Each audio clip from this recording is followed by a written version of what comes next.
think Steven and I's characters were just, we were more trying to fill out, after we had Amy's character, we wanted to fill this school with like... Stool.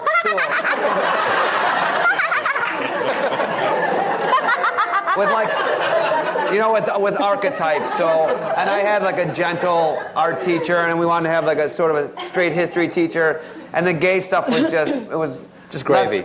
It was just a real desire. It was, we like the idea of, like adults... subtext, adults having this secret, It was just, we like the idea that they had a secret more than playing the gayness of it, although... No one asked you about the gayness. You just brought that up. Why does he keep insisting on talking about that? And how about Greg's character? That was a character that was written specifically for Greg? Well, when we started writing the pilot, we started doing the voice, and then we realized, wait, we're doing Greg Holloman.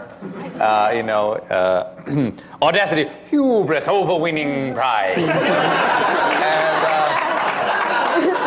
and so we thought, well, we should call Greg. And we were lucky to get him. Yep. But that's how it happened. Is we realized we had the character completely crafted before we realized we were doing Greg, and then we said, okay, well, we got Greg, and then I don't sound like that. yes, you do. Yeah, you do. You do when we're done with you. I'm glad for the character because I was sitting at home doing nothing. I'm glad you called. Kind of question. So that's what, talking about characters, can we quickly introduce the characters? Yeah, great. Go ahead. Deborah Rush played Jerry.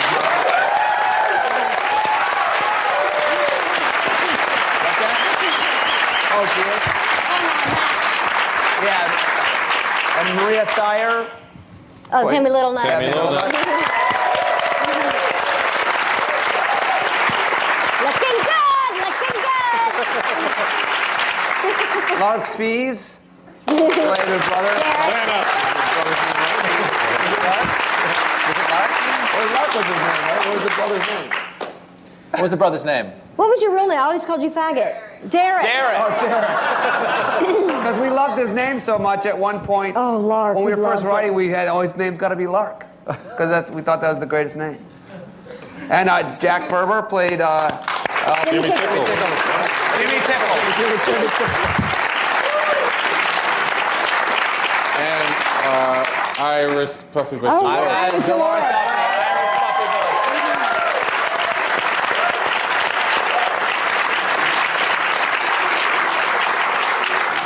who actually was an Olympic hurdler in the, 52 Olympics? Is that what it was? Wow. The Helsinki Games. The Helsinki Games. Amazing. Oh, and Mark O'Donnell.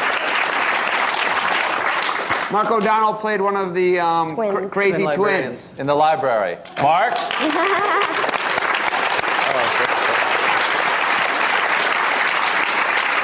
I have two other quick ones. It's Matt Lappin, who also wrote on the show with us.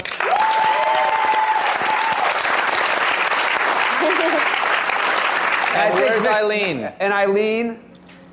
Eileen, who was president of Comedy Central when she was responsible for the show being launched.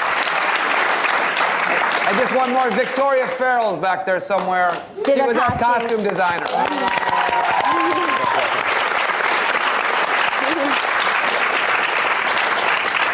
Now, getting back to Chuck Knoblet.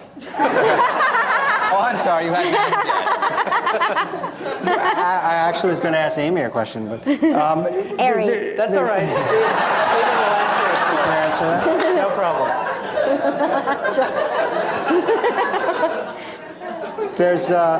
There's so much emphasis in television, on sitcoms, in attractive people and portraying and here's a character you took and deliberately made unattractive. But she thought physically. she was pretty. Right. I like that when someone thinks they're really attractive, but maybe they have some problem areas, If I could change one thing about myself, I wanted a different body types. Vicky had some fatty suits made for me, and I put that fake nicotine on my teeth, some circles, which I have now. I didn't have then. And an $1,800 wig. But was there, why do that? Was it because you like that sort of the whole idea for not knowing, or was there some? Amy, why don't you lay down on that couch back there? Really? interesting to me. You know, you see enough pretty people on TV, and this isn't, you know, that's just not what she was about. But I prefer to have someone look a little unattractive, I guess. I don't know. Maybe it goes far back. I don't know.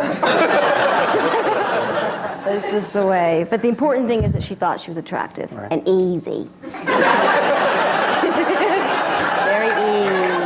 I'd say our favorite thing for me, and I think maybe for Paul too, in writing Amy's character, was that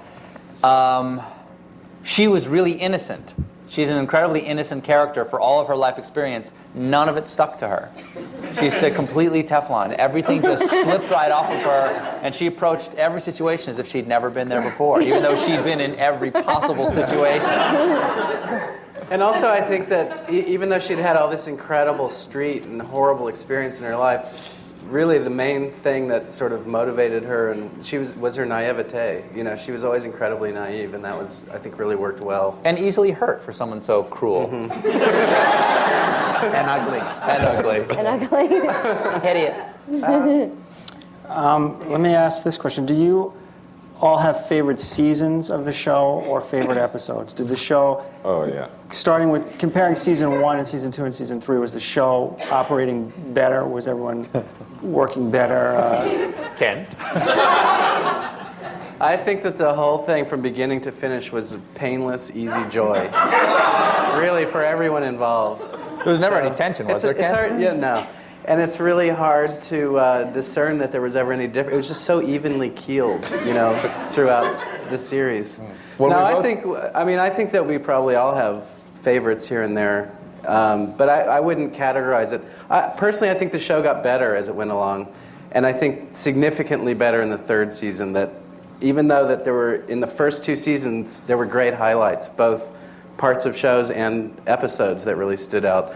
But in terms of like a consistency, I felt like we really started getting it in the third season, and then we were canceled. Greg,